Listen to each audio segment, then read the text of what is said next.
Olá, boa tarde. Você acompanha agora as principais notícias do Brasil e do mundo desta sexta-feira. Eu começo essa edição com as manchetes dos sites dos principais jornais do país. Folha de São Paulo, Elon Musk anuncia a suspensão do acordo para comprar o Twitter. A aquisição dependeria da confirmação sobre o número de contas falsas. Pouco depois, o bilionário diz que continua comprometido. E agora o Estadão, Nubank vai permitir licença paternidade de até 4 meses para os funcionários. A mudança na política interna da companhia deve beneficiar cerca de 6 mil colaboradores do Banco Digital no Brasil e no exterior. Valor econômico, apenas São Paulo teve aumento na renda média no trabalhador no primeiro trimestre, diz IBGE. O rendimento médio real habitual dos trabalhadores foi de R$ 3.107 no estado, 2,8% maior que o do quarto trimestre de 2021. E por fim, o Globo, Covid-19. Estável há 10 dias, o Brasil registra a média móvel de 105 mortes nesta quinta-feira. Os 10 estados não registraram mortes nas últimas 24 horas. O Tribunal Superior Eleitoral fechou uma parceria com uma plataforma de áudio para combater as fake news nas eleições. A parceria do Tribunal Superior Eleitoral com a plataforma Spotify serve para combater a desinformação causada pelas notícias falsas. A plataforma vai ajudar na identificação de páginas que promovem as chamadas fake news sobre as eleições deste ano por meio de informações oficiais que serão repassadas. Além disso, o Spotify vai identificar e coibir conteúdos com informações falsas. O acordo começa hoje e deve vigorar até o dia 31 de dezembro. O presidente do TSE, ministro Edson Fachin, explicou como a parceria vai funcionar. O Spotify vai disponibilizar recursos que direcionam os usuários para a página oficial da Justiça Eleitoral e que ajudam a identificar e conter as práticas desinformativas por meio de um canal exclusivo para que o TSE e os tribunais regionais eleitorais possam apontar conteúdos a serem analisados conforme o que foi estabelecido no acordo. O acordo também prevê que o TSE e os tribunais regionais eleitorais vão ter um canal de comunicação exclusivo com a plataforma para apontar conteúdos que devem ser analisados ou excluídos.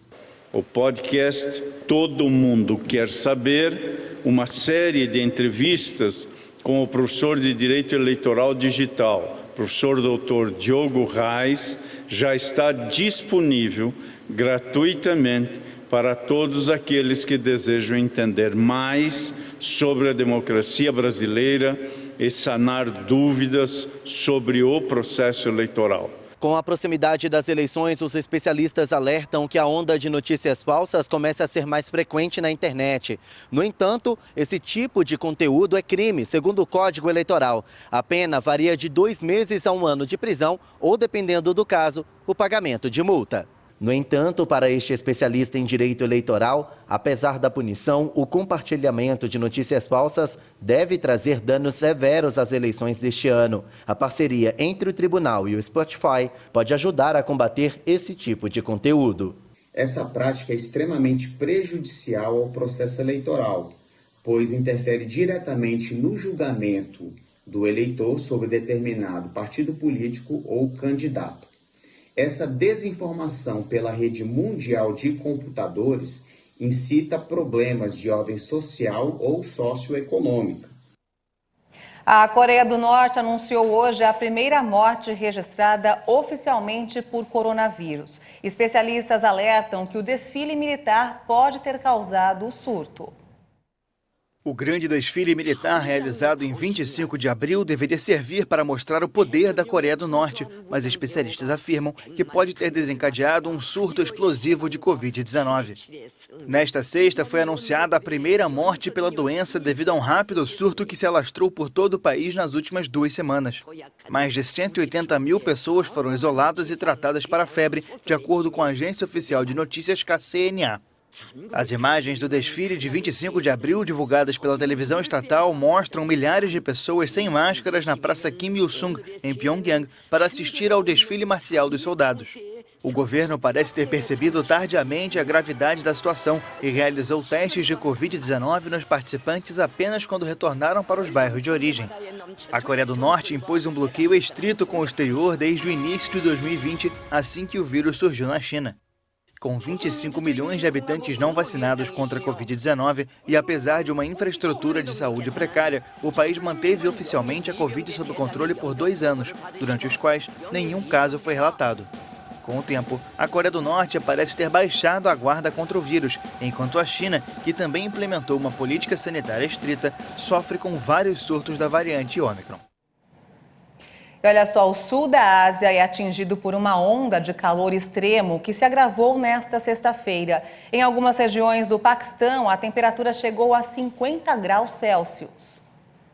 Uma forte onda de calor atingiu o sul da Ásia e as autoridades alertam sobre a escassez de água e riscos à saúde. Em todo o território, as temperaturas estavam entre 6 e 9 graus acima do normal. Regiões do Paquistão e da vizinha Índia foram sufocadas por altas temperaturas desde abril.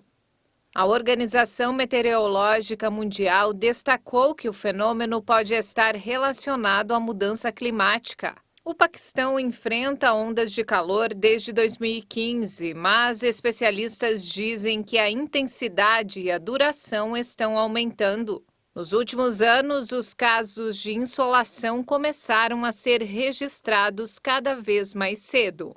Costumava ser um calor que começava em junho e julho e atingia o pico nesses meses. Os incidentes de insolação ocorriam nesse período, mas agora está aumentando lentamente. Maio mal começou e os casos de insolação estão chegando. Isso só aumenta.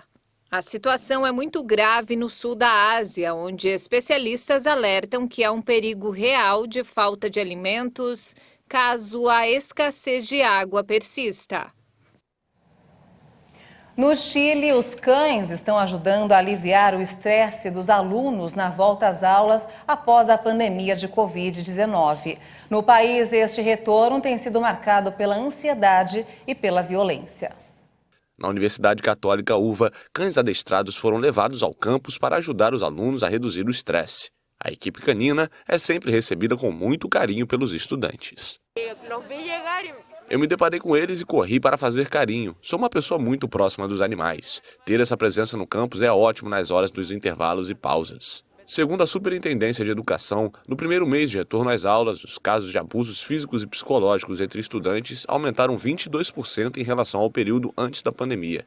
Os casos de violência ocorreram em escolas secundárias entre professores e até pais, em meio ao clima tenso que a sociedade chilena não consegue superar após os protestos de outubro de 2019. Uva, Pepe e Shumi estão entre os 10 cães da Fundação Trégua e desempenham funções semelhantes em hospitais pediátricos, instituições para crianças com deficiência e asilos. Os animais são criados para gostar do contato com as pessoas. Sabemos que acariciar um animal por um determinado período de tempo reduz significativamente os níveis de ansiedade em pessoas que estão em situações estressantes, além de ter múltiplos benefícios psicológicos, como o aumento da autoestima, diminuição da dor e esse sentimento de pertencimento a um grupo. No fundo, a gente vê isso como super necessário e é uma atividade que geralmente tem muita participação. Toda vez que vejo um cachorro, eu abro um sorriso. Eu paro de pensar no resto das coisas e me concentro em quão fofos eles são, então eu acho que é uma boa medida. O governo chileno está preparando um plano de intervenção em cerca de 60 bairros com situações agudas de violência escolar. Enquanto isso, Uva, Pepe e Shumi continuam seu trabalho de ajudar os jovens estudantes. E essa edição fica por aqui. Eu volto logo mais no Jornal das 18h30, ao lado de Juliana Dariva, com outras informações. Obrigada pela sua companhia e até lá!